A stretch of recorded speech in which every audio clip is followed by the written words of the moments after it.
यीशु मसीह के पुरफजल नाम में पास्टर नवीद अफजाल का अगापे भरा सलाम कबूल हो। खुदावंद का शुक्रगुजार हूँ कि उसने एक बार फिर मुमकिन किया कि वो सच्चाई, वो बात जो खुदावंद ने सिखाई है आपके साथ शेयर कर सकूँ।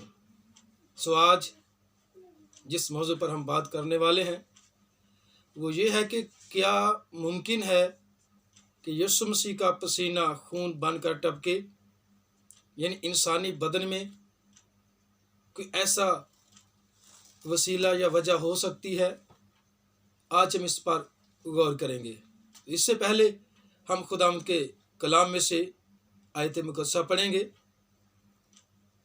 लूका रसूल की मार्फत लिखे गए इंजील उसके 22वें बाब की 44वीं आयत में लिखा है, फिर वो सख्त परेशानी में मुब्तला होकर और भी दिलसोजी से दुआ करने लगा और उसका पसीना गोया खून की बड़ी बड़ी बूंदें होकर जमीन पर टपकता था। किताब मुकद्दस में लूका रसूल जो है वो आज के दौर का एक बेहतरीन फिजिशियन है, एक बहुत बड़ा तिब है और वो इसकी बारीकियों को जानता है। इसलिए उसने इसको बड़ी सफाई के साथ बयान किया कि यीशु मसीह का पसीना खून बनकर टपकता है। इसका मतलब है इसके पीछे सच्चाई है। सो आज हम गौर करेंगे। सो याद रखिए कि ये हालत होने की वजह आज हम इस पर बात करेंगे। सो यीशु मसीह बनीनो इंसान की बदकिरदारी और तमाम दुनिया के गुनाहों का बोझ अपने कांधों पर लिए राह कलवरी की तरफ गामजन है।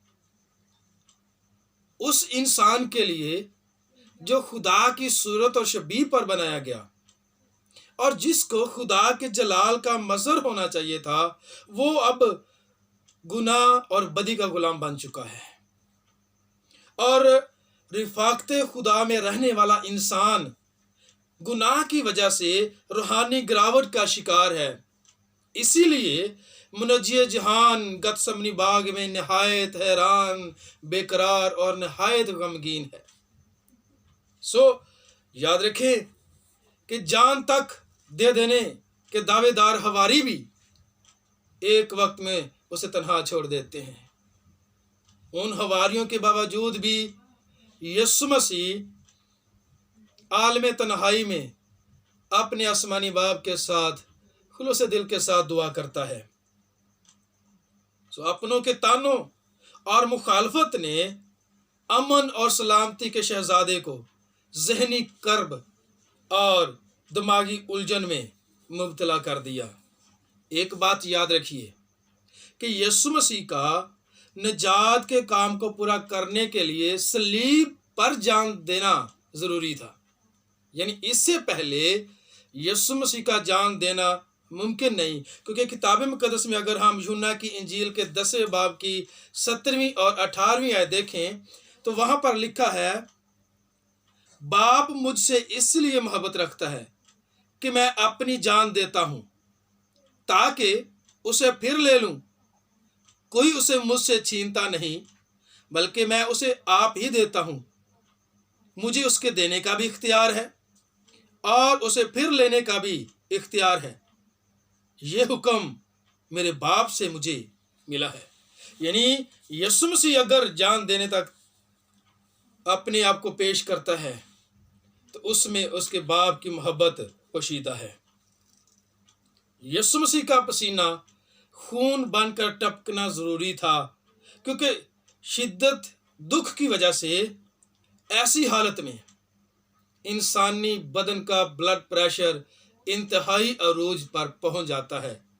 यानी ऐसी हालत कि इंसान का ब्लड प्रेशर 220/320 तक पहुंच जाए, जिसकी वजह से या तो इंसान के ब्रेन हैमरेज का खतरा होता है, यानी उसकी दिमागी शरेयान फट जाती है, या फिर वो आर्जा हो जाता है जिसकी वजह से इंसान के जिल्द के जो मसाम है उनमें से खून जारी हो जाता है।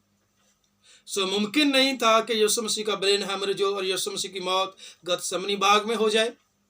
اس لیے یسوع مسیح موجودہ میڈیکل کے مطابق ہیماٹوڈروسس کی عارضے میں مبتلا ہوا.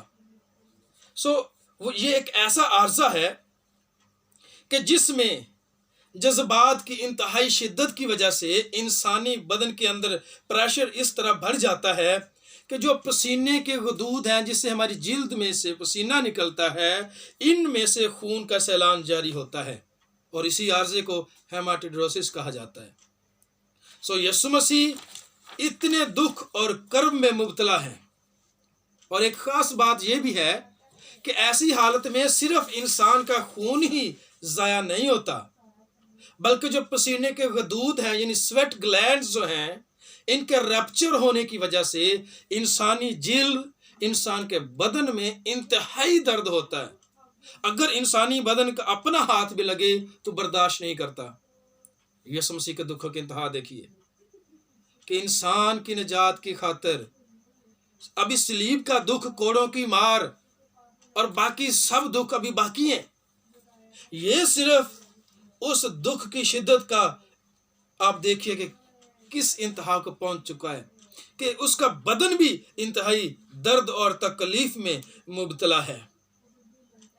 اب پسینہ کس طرح خون میں بدلتا ہے، جو ہمارے بدن کے اندر، ہماری جلد کے نیچے جو ہمارے مسام ہیں جن سے پسینہ نکلتا ہے، ہمارے جو سویٹ گلینڈز ہیں یعنی پسینہ بنانے والے غدود، ان کے چوگرد بہت باریک باریک شریانیں ہوتی ہیں جو انتہائی پریشر کے بڑھ جانے کی وجہ سے، شدت کرب کی وجہ سے، ہائی بلڈ پریشر کی وجہ سے وہ بہت ٹائٹ ہو جاتی ہیں، اور پریشر بڑھ جانے کی وجہ سے وہ پھٹ جاتی ہیں. اور ان کے پھٹنے کی وجہ سے ان مساموں میں پسینے کی بجائے شریانوں کے پھٹ جانے یعنی رپچر ہو جانے کی وجہ سے وہ خون جو ہے شریانوں میں سے پسینے کی جگہ ٹپکنا شروع ہو جاتا ہے. اور لوکا رسول جو ایک بہت بڑا طب ہے، وہ اس سچائی کو بیان کرتا ہے. وہ جانتا ہے کہ یہ ممکن ہے، اس لیے اس واقعے کو اسی نے مفصل بیان کیا ہے. آج میں آپ کو چیلنج دینا چاہتا ہوں، تمام اپنے دیکھنے والے بہنوں بھائیوں کو، بیٹی بیٹوں کو، بچوں کو، کہ ہماری نجات کوئی آسان کام نہیں ہے. ہماری نجات کے لیے ہمارے منجی یسوع مسیح نے، خدا کے کلمے یسوع مسیح نے دیکھیں کتنے مصائب اور دکھ برداشت کیے. پھر کہتا ہوں ابھی صلیب اٹھانے کا، کوڑوں کی مار کا اور ان پیشیوں کا ذکر ابھی باقی ہے. یہ صرف گتسمنی باغ میں اتنی شدت ہے دکھ کی کہ یسوع مسیح کے وہ سویٹ گلینڈز کے رپچر ہو جانے کی وجہ سے پسینہ کی جگہ خون جاری ہو جاتا ہے. آج میں آپ تمام دیکھنے اور سننے والوں کو یہ چیلنج دینا چاہتا ہوں کہ آئیں یسوع مسیح کے دکھوں کی قدر کریں. اس نے جو صلیب پر ہماری نجات کے لیے، ہمیں زندگی دینے کے لیے، ہمارے گناہوں کا کفارہ ادا کرنے کے لیے، ہمارا فدیہ دینے کے لیے اپنی جان کو پیش کیا، اتنے دکھ، مصائب اور تکالیف برداشت کی.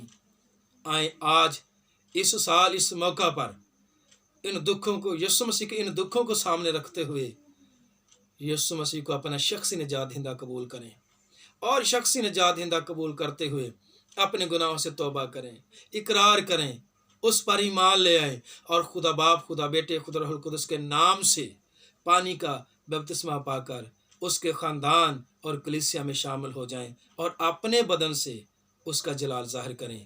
میری دعا ہے کہ خدا آپ سب کو اور ہم سب کو یہ فضل اور توفیق بخشے. خداوند آپ سب کو برکت دے. شکریہ.